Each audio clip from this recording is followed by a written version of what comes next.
क्रिस्का recording studio Ekangar Sarai. DJ Kundan राज।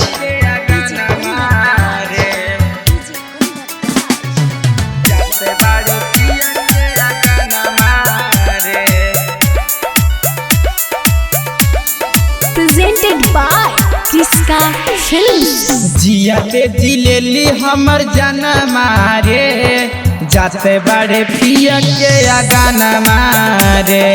जियाते जिलेली हमर जनमा रे, जाते बड़े पिया के गाना मारे। दिलवा लगावली समझ न पावली, दिले बिया बाड़ी के नसन मारे। जियाते जिलेली हमर जनमा रे, जाते बड़े पिया के गाना मारे।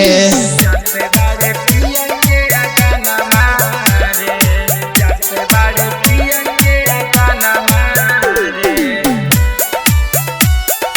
जाते बड़े पिया के गाना मारे, गाना मारे।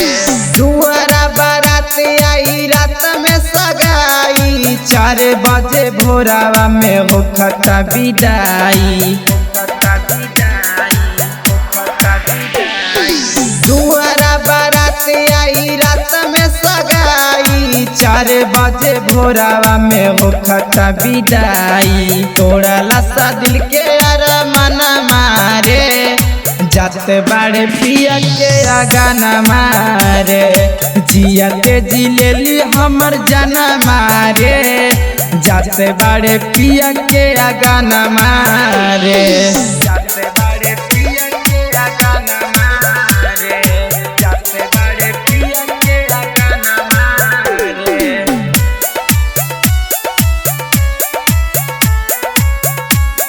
क्रिस्का रिकॉर्डिंग स्टूडियो एकंगर सराय। हो करे ही याद में हो गनी पागल, सुगावा के चोट दिल पे लागल। हो करे ही याद में हो गनी पागल, सुगावा के चोट दिल पे लागल। चंदन के रहे धड़कन मारे, जाते बड़े पिया के गाना मारे।